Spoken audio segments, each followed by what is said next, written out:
Steinþór Þórðarson, gjörðu svo vel.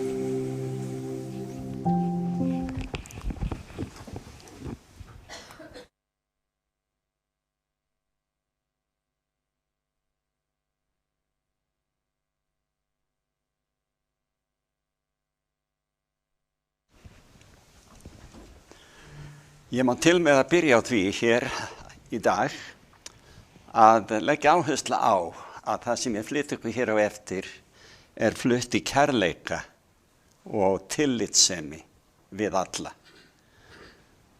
Mér þykir afskaplega vænt orð Guðs og stundum verður mér á að prédika af mikilli ákefð, að stundum hefur fólk sagt þú ert reiður í dag. Ég hef aldrei nokkurn tímann prédikað af reiði. En mér liggur oft mikið á hjarta, eins og í dag. Því að það talsverð umræða Jesú Krist og jafnvel aðrar persónur Guðdómsins.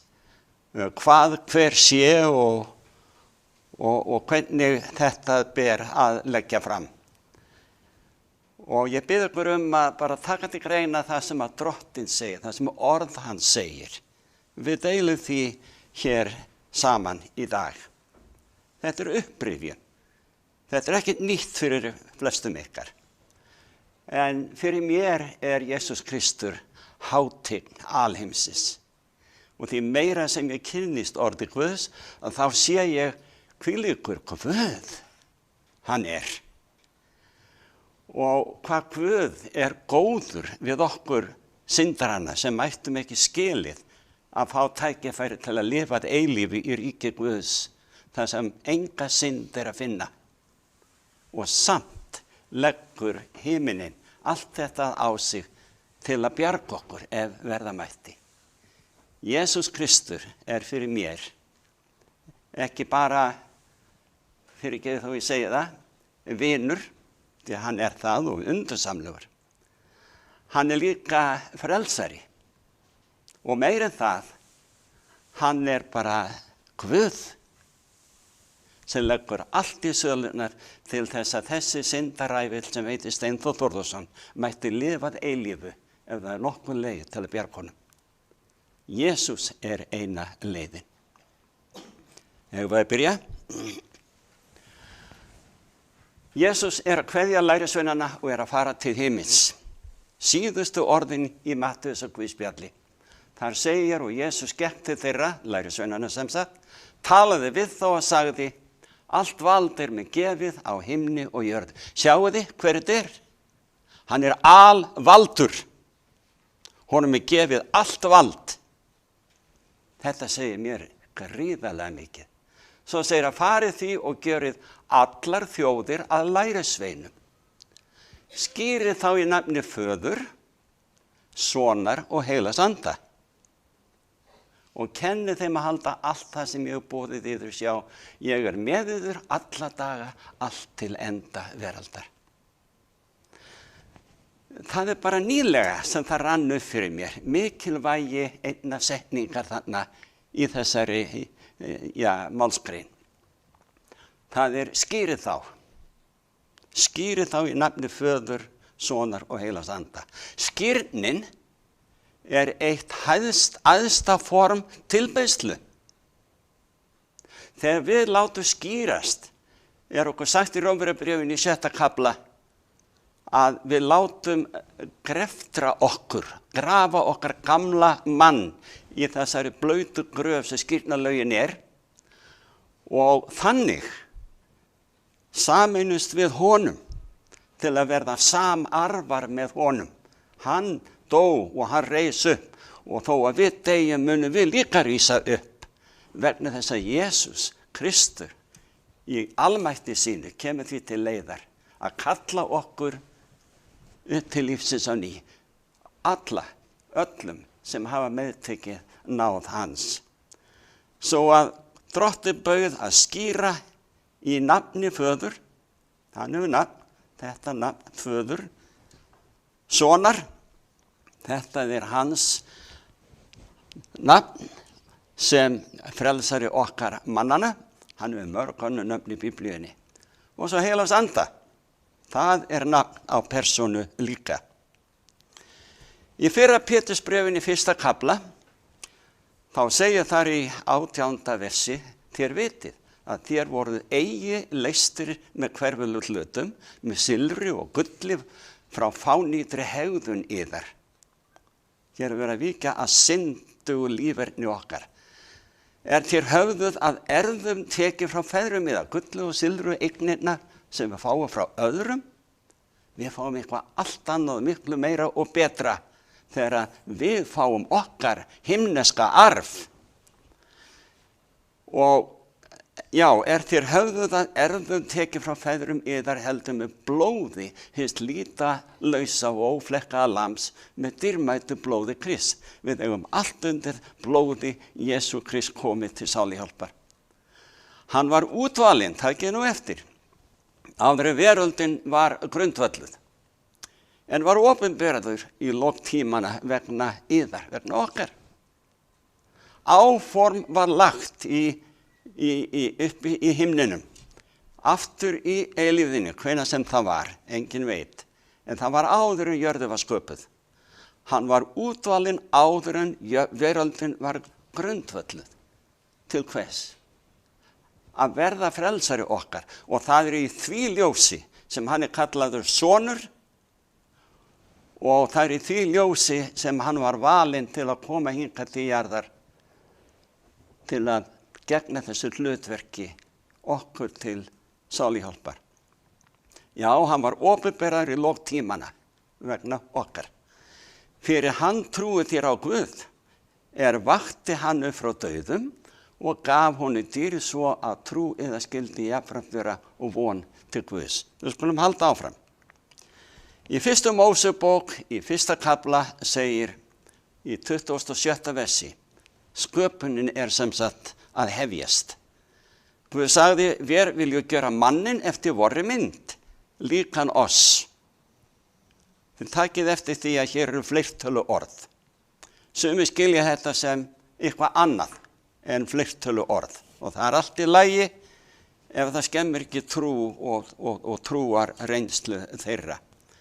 En hér sem sagt Guðdómurinn að tala saman. Meðlimir eða persónur Guðdómsins. Guð faðir, Guð sonurinn og Guð heilagur andi. Og segja við skulum gera manninn eftir vorri mynd, líkan oss, þrisvarsinnum, fleirtölu orð þarna til að leggja áherslu á, það einhverjir að tala saman áformið að skapa. Og hann, sem sagt maðurinn, skal drottna yfir fisku sjávaris og yfir fuglum loftsins og yfir fénaðinum og yfir villidýrunum og yfir öllu skriðkvikindum sem skríða á jörðinni. Og Guð skapaði manninn eftir sinni mynd. Hann skapaði hann eftir Guðs mynd. Hann skapaði þau karl og konu.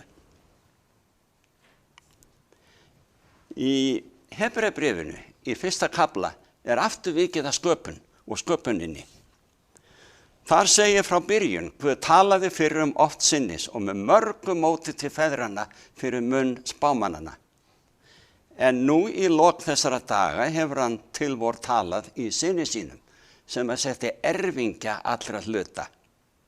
Svo að þarna kemur þessi arfur og hérna sá sem á að erfa og erfingja og svo framvegis til sögunar, ítrekkaði í Biblíunni.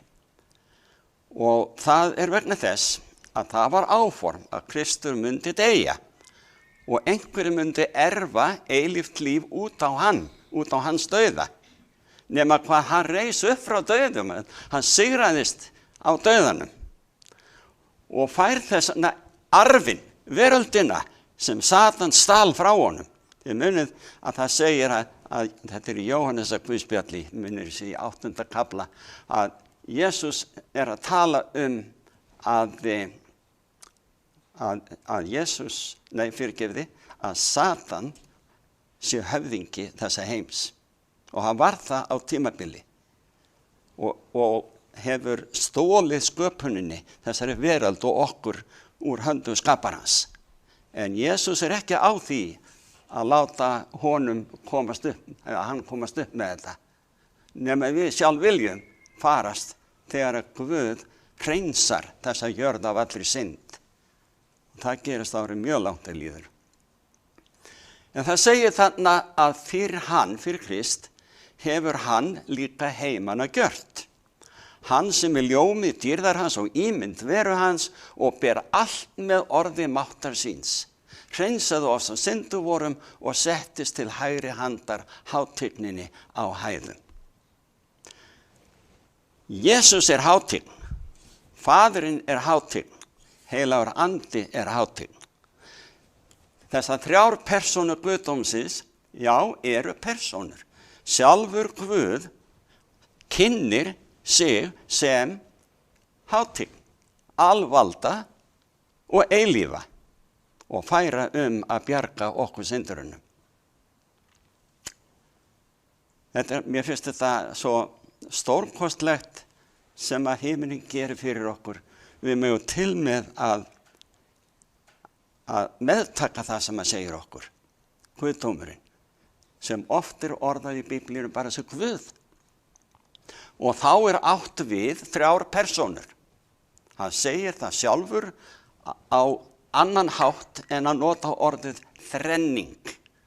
Þrenning hugtak sem ekki að finna í Biblíunni. En það lýsir 3, eitthvað þrennt. Þú getur sagt þrenning plöntur eða hvað sem eitthvað þrennt. En í Biblíunni kynntar 3 persónur sem persónu Guðdómsins.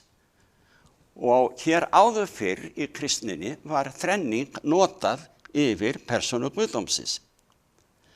Þegar aðventssöfnuðurinn varð til fyrir 170 árum, það bil, þá komu margir inn í söfnuðinn frá margs konar öðrum söfnuðum og hver kenndi eitt eða annað varðandi Guðdóminn. En á meðal margra þeirra, þá notuðu þeir þetta hugtak þrenning. En þegar þeir komu inn í aðventssöfnuðinn, að þá vildu þeir hafna þessu hugtaki, vegna þess að þeir töldu að aðeins páfavaldið eða kaþólska kirkjan notaði þetta, eða hefði kynnt þetta, eða sem sagt, þetta var þeim að kenna. Þeir litu á þetta sem villutrú og villukenningu, að tala þrenningu. En margir gera sér ekki grein fyrir því, og þessi gerði sér ekki grein fyrir því, og margir í dag gera sér heldur ekki grein fyrir því, að hugtakið 3 persónur Guðdómsins koma beint frá frumsöfnuðinum, postulasöfnuðinum. Og þó að kaþólska kirkjan hafi haldið því á lofti að væru til 3 persónur Guðdómsins, það nákvæmlega það sem Biblía kennir. Og margir þessara frumkvöðla í aðventssöfnuðinum, að þeir höfnuðu þrenningunni, að þeir töldu að þetta væri villutrú. Síðan hafa margir komið aftur til þess að átta sig á því, bitunum við, þetta bara það sem Biblía kennir og kemur því ekkert við hvað kaþólska kirkjan hefur kennt þetta atriði. Það ekkert allt vitlaust sem að kaþólska kirkjan kennir. Kaþólska kirkjan var einu sinni frumsöfnuðurinn sem fór villur vega frá orðinu og þá komu inn ýmsar kenningar sem mannasetningar og erfikenningar sem Jesús barðist mjög á móti. Við höldum áfram frá 4. versi í 1. kafla Hebreabréfsins. Þar segir að einhver hann, orðinn englunum þeim mun meiri sem hann hefur, að erðum tekið ágætara nafn en þeir, aftur vikið að arfi og erfingja. Því við hvern af englunum hefur hann nokkru sinni sagt, nú vikið að föðurnum. Hver þessi hann? Hann segir, þú sonur minn, í dag hef ég fætt þig. Eða, ég vil vera honum faðir og hann skal vera mér sonur. Þannig sjáum við hvernig þetta hjálpræðis áform eða hluta af því kynnt með því að að Guðdómurinn sér að það ekkert betra í öllu sköpunarverkinu á meðal okkar mannana sem voru nú fallnir í synd en að kenna þeim að ein persóna Guðdómsins tekur að sér að vera faðir og önnur persóna Guðdómsins tekur að sér að vera sonur. Og svo segir hann, og aftur það leiðir hinn frumgetna, það auðvitað Kristurinn í heimsbyggðina, segir hann, og allir englar skulu tilbiðja hann. Hérna sjáum við Guðdóm Jesú Krists. Faðirinn segir, allir eiga að tilbiðja soninn. Og þegar við ljúkum þessu hér í dag, þá munum við sjá hvernig öll veröldin mun beygja sig fyrir Jesú Kristi, líka hinn rangláti, meira segja Satan og hans föllnu englar. Þeir munu allir beygja sig fyrir Jesú Kristi og viðurkenna hann sem drottinn.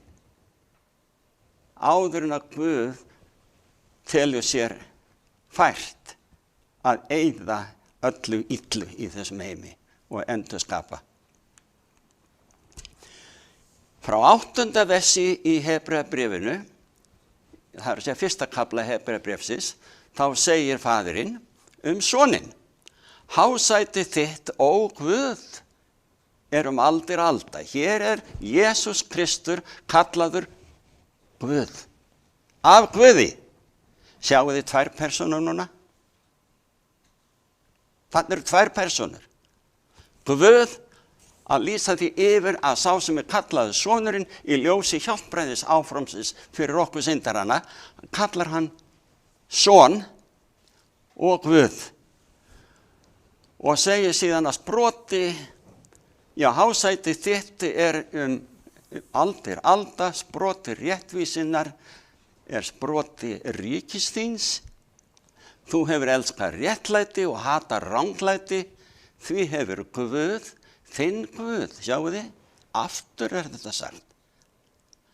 Því hefur Guð, þinn Guð, smurt þig gleðinnar olíu. Og þegar einhver tók af sig sérstakt hlutverk hérna áður fyrr á meðal Guðs fólks í Ísrael, það var smurt. Konungar voru smurðir.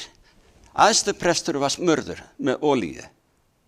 Og hér það Guð sem að smyr soninn til þessa hlutverks að verða frelsarinn okkar.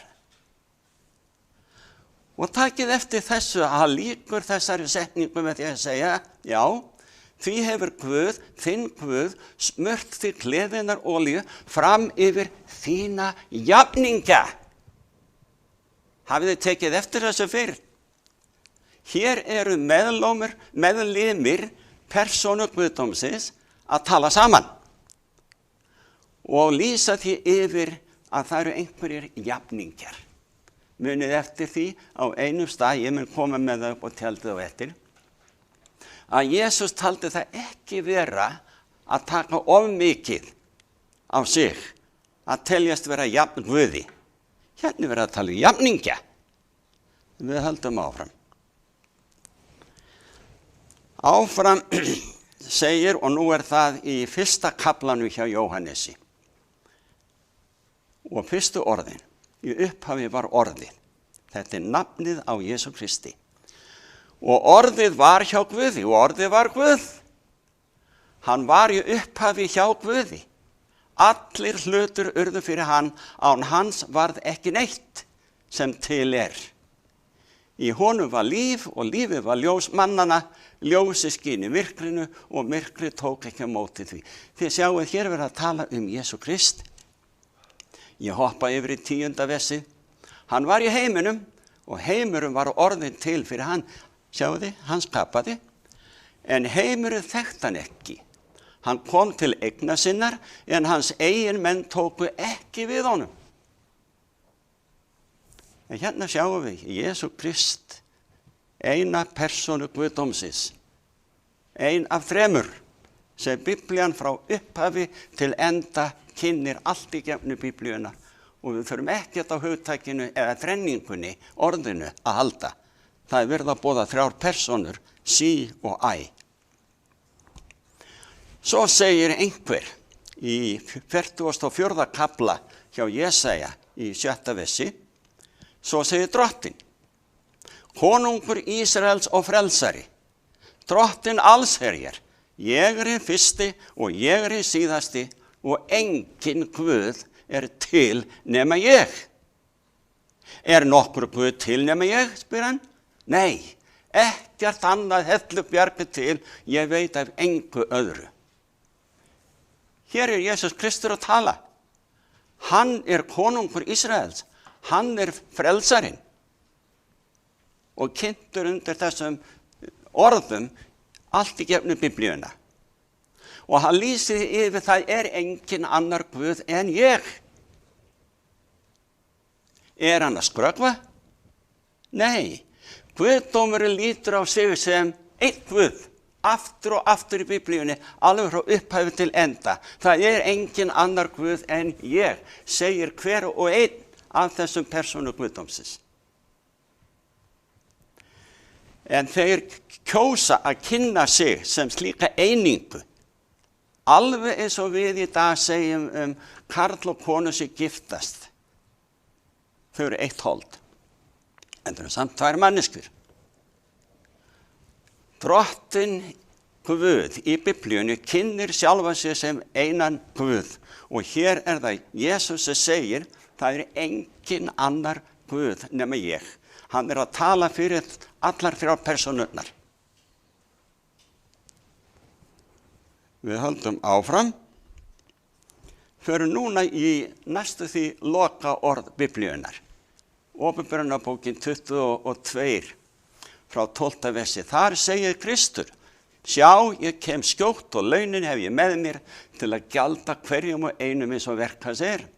Ég er alfa og omega, hinn fyrsti og hinn síðasti, upphafið og endurinn. Er þetta að hafa það skýrara að Jesus hefur alltaf verið til. Alltaf. Faðirinn hefur alltaf verið til. Heilagur andi hefur alltaf verið til. Þessar persónur er það eina sem að okkur er boðað í Biblíunni sem hafa alltaf verið og eiga engan endi. Og Guði sé lof fyrir að eiga slíkan, að við skulum eiga slíkan Guð og frelsara að sem Guð í Biblíunnar. Nú komum við að þessu í Efesusbréfinu í 4. kafla. Það segir frá 3. versi, við höfum að kappkosta að varðveita einingu andans í bandi friðarins. Heilagur andi, einingina. Hann skapar það umfram allt annað. Svo segir einn er líkaminn og einn andinn eins og þér líka voru kallað til einnar vonar. Einn er Drottinn, ein trú, ein skýr og einn Guð og Faðir allra sem er yfir öllum, með öllum og í öllum. Hér sjáum við Guðdóminn, persónurnar þrjár. Frá 12. versi segir þeir eiga fullkomna hina heilagu og láta þeim þjónust í té líkama Krists til uppbyggingar. Þangað til við verðum allir einhuga í trúnni og þekkingunni á syni Guðs. Hér er lögð áherslu á einingu, eins og hjá Guðdóminum. Og við þurfum að kynnast syni Guðs. Það verður að leggja áherslu á það í lokaorðan og þarna. Það eru margir kristnir, milljónir, sem hafa ekki kynnst frelsarana. Og við munum verða alla eilífð að læra meira hann og persónu Guðdómsins. Við erum hvött til þess að við innblásnum orðum að vera ekki að grufla of mikið, of djúpt í leyndardóm Guðs. Það sé jafnvel skaðlegt að fara of langt. En alla eilífð gefst okkur tækifæri til þess að rannsaka leyndardóma Guðs og við munum aldrei komast til botns í því. Og ég segi bara, hver eru við sælir syndari sem við erum, að þykjast að vita eitthvað Guðdóminn meira en það sem sagt er hér í Biblíunni. Jesus er okkur allt. Og hann segir ítrekað, ég er Guð og engin annar. En Faðirinn segir það líka. Svo segir í Kólosabréfinu í 1. kafla frá 14. versi: í honum eigum við endurlausnina, fyrirgefningu synda vorra. Hann ímynd hins ósýnilega Guðs, frumburður allrar sköpunar, enda var allt skapað í honum í himnunum og á jörðinni, hið sýnilega og hið ósýnilega, hásæti og herradómar, tignir og völd, allt skapað fyrir hann og til hans. Hann fyrri en allt og allt á tilveru sína í honum. Sjáu þið hvað þetta skýrt? Hann var á undan öllu öðru. Og það bara af ákafa og hrifningu sem að ég legg þessa ríku áherslu á það. Það engin reiði hér í mínu hjarta. En svona orð Guðs. Það svo skýrt að hvert barn sem kann að lesa getur séð fyrir sig sjálft. Hann fyrri en allt og allt á tilveru sína í honum. Og hann höfuð líkamans kirkjunnar, hann sem upphafið, frumburðurinn frá hinum dauðu. Þegar sagt í Biblíunni að hann sé frumburður. Það í ljósi sáluhjálpar eða hjálpræðis áforms sem Guð lagði, Guðdómurinn, fyrir okkur til bjargar. Og það í því ljósi sem hann kallaði sonur, og frá þeim degi sem að þetta áform var til í sölum himinsins á meðal persóna Guðdómsins, að þá ein persónan kölluð faðir og önnur persóna sonur og önnur persóna heilagur andi. Og þetta hefur ekkert með það að gera að skipa niður í röð eftir tign eða valdi eða einn meiri en annar af þessum þremur. Og svo segir þarna að þannig skyldi hann verða fremstur í öllu, því að í honum þóknaðist Guði að láta alla fyllingu sína búa og láta hann koma öllu í sátt við sig, öllu bæði á jörðu og himnum, með því að semja frið með blóði sínu úthelti á krossi. Við skulum endurtaka þetta aftur. Mattheus 28, loka orðin þar 18. versið. Og Jesús gekk til þeirra, talaði við þá og sagði: allt vald mér gefið á himni og jörðu. Farið því og gjörið allar þjóðir að lærisveinum, skýrið þá í nafni Föður, Sonar og Heilags Anda. Hér verið að hvetja þá til að tilbiðja Heilagan Anda, ekkert síður en Soninn eða Föðurinn. Ég legg áherslu á þetta vegna þess að því haldið fram víða af mörgum á mismunandi máta að Heilagur Andi sé orka en ekki persóna. Og sumir fara svo langt að segja að hann bara gufa. Þetta enda leysavinir. Hér við hvött til þess að tilbiðja Föðurinn, tilbiðja Soninn og tilbiðja Heilagan Anda og nefna þá með þessum nöfnum. Þetta eigum við að kenna öðrum og halda allt það sem ég hef boðið þau, segir hann. Sjá, ég með yður alla daga, allt til enda veraldar. Þetta orð Jesú Krists. Eða hvað eigum við að gera með þetta? Sem segir þarna í Mattheusarguðspjalli í 1. kafla og 23. versi, þar sem að segir: sjá, mærin, það María, mun þunguð verða og son Ala, nafn hans mun vera Immanuel. Það þýðir Guð með oss. Hann kallaður Guð. Hann Guð, á sér enga byrjun og engan endi. Því að Immanuel, síðasta hlutin af nafnunni Immanuel, það þýðir Guð. Og það tekið alveg sérstaklega fram af englinum að Guð með oss. Förum í Jesaja 6. kaflan. Það 9. kaflinn, 6. vers. Þar okkur boðað að barn oss fætt, sonur oss gefinn. Á hans herðum skal höfðingadómur hvíla, nafn hans skal kallað undra ráðgjafi, Guð hetja, eilífðar faðir, friðar höfðingi. Mikill skal höfðingjadómur verða og friðurinn engan enda taka á hásæti Davís og í ríki hans.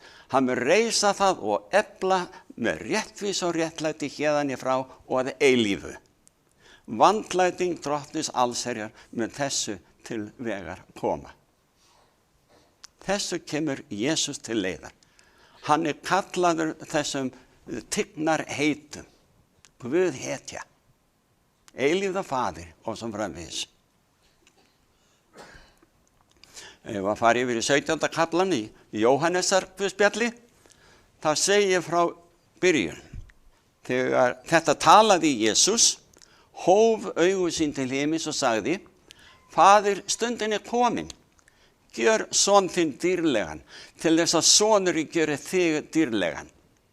Þú gafst honum vald yfir öllum mönnum, sjáu þið, vald yfir öllum mönnum, að hann gefi eilíft líf öllum þeim sem þú hefur gefið honum.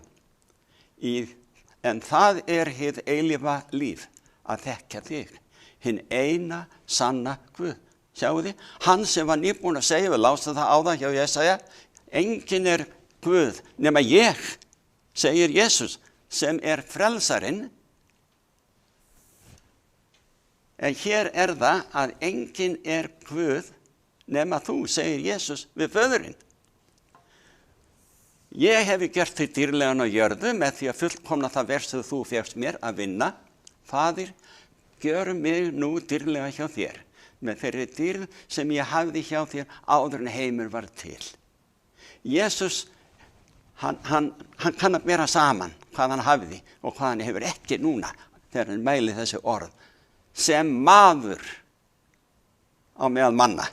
Hann tók á sig mannlegt hold til þess að vera raunverulegu frelsari sem lætur ekki freistast eða lætur ekki, sem aldrei féll í synd þrátt fyrir freistingar og vinarins. Og þetta það sem að honum lýst líka þannig. Þetta Jesús sjálfur sem tala svona, sjálfan sig, föður sinn og allt sem hann hafði áður.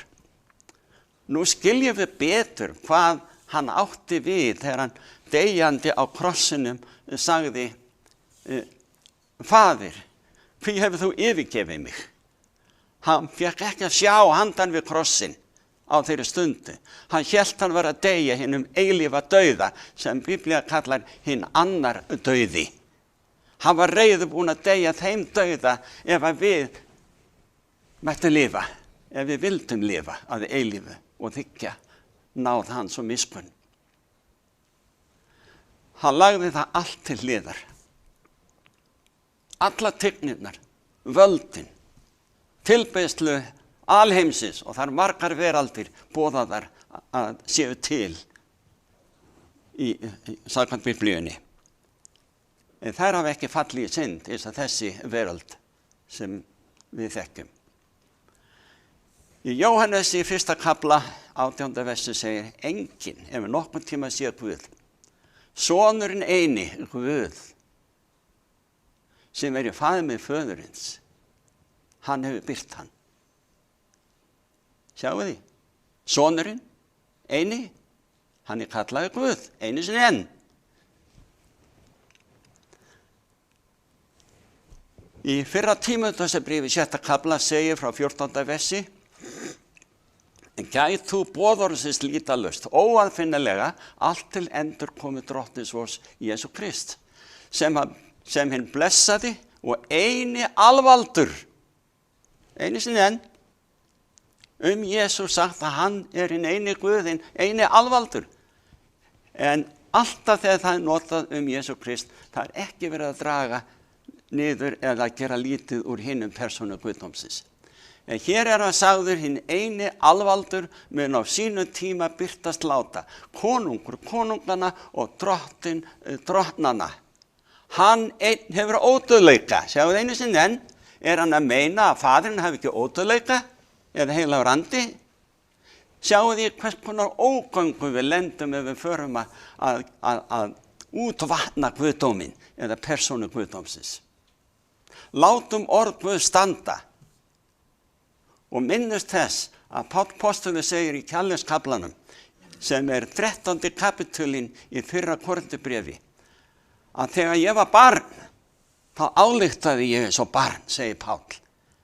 En þegar ég var fullorðinn, það var allt annað mál. Og þannig það með okkur. Við eigum að þroskast smátt og smátt með því sem við okkur skaffaði orði Guðs til fróðleiks. Hann einn hefur ótrúleika. Hann býr í ljósi sem enginn fær til komist, hann sem enginn maður leti getur, honum sé heiður og eilífur máttur. Amen. Þetta skrifað hjá Tímóteusi. Það bréf Páls til unga predikarans Tímóteusar. Jesús lagði allt niður, afsalaði sér öllu, vitandi hvað beið hans.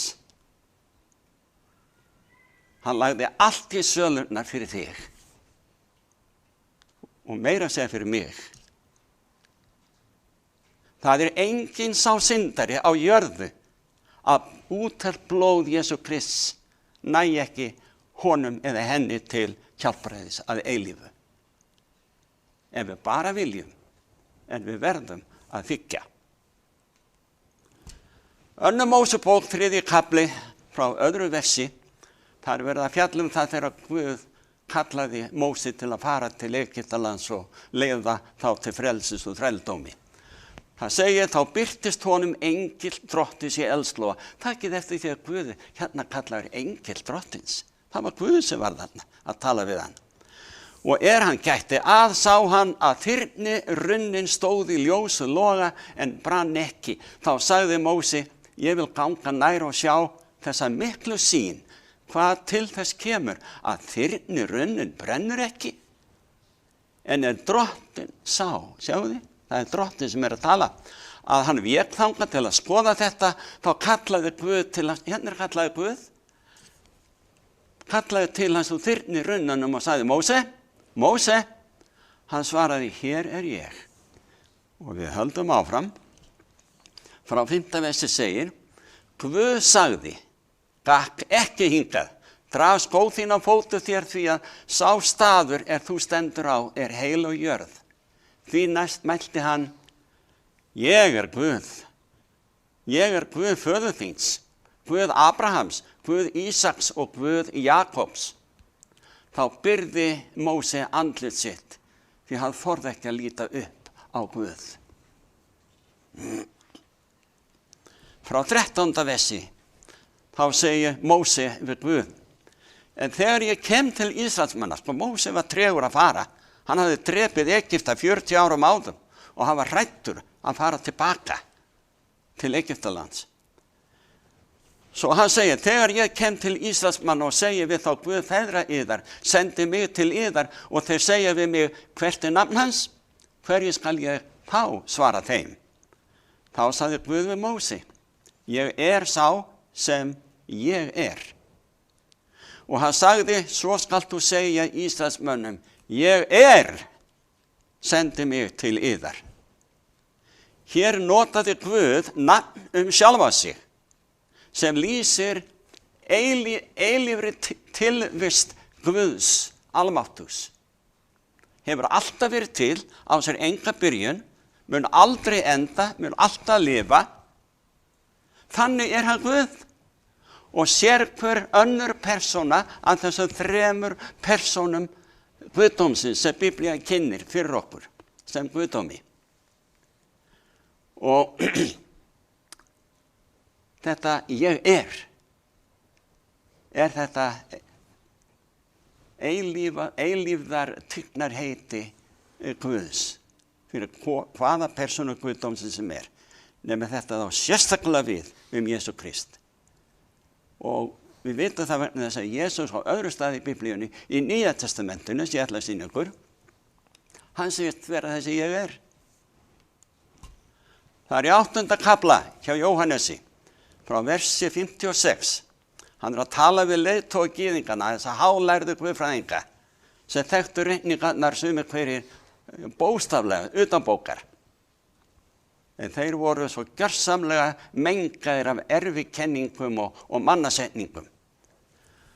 Og Jesus segir við þá: Abraham faðir yðar vænti þess með fögnuði að sjá dag minn. Og hann sá hann og gladdist. Með öðrum orðum, Guð gaf honum að sjá inn í framtíðina það sem myndi gerast. Svo segir: nú sögðu gyðingar við hann: þú ert ekki enn orðinn 50 og hefur séð Abraham. Jesus sagði við þá: sannlega segi yður, áður en Abraham fæddist er ég. Hér er Guð almáttugur á ferðinni, líka kallaður sonur, líka kallaður á einum stað hjá Jesaja harmkvæla maður, af því hann hafi tekið á sig að vera maður á meðal manna. Og þá tóku þeir, gyðingarnir, upp steina til að grýta Jesú, en hann duldist og fór út úr helgidóminum. Þeir ætlaði að drepa hann. Hann sem var komið til að frelsa þá. Þetta er alveg magnað hvernig við förum með guðdóminn. Í Filipi bréfinu, í öðrum kafla, undursamlegu texti, eitthvað sem gerist í lok tímana. Frá 5. versi segir: verið með sama hugafari sem Jesús Kristur var.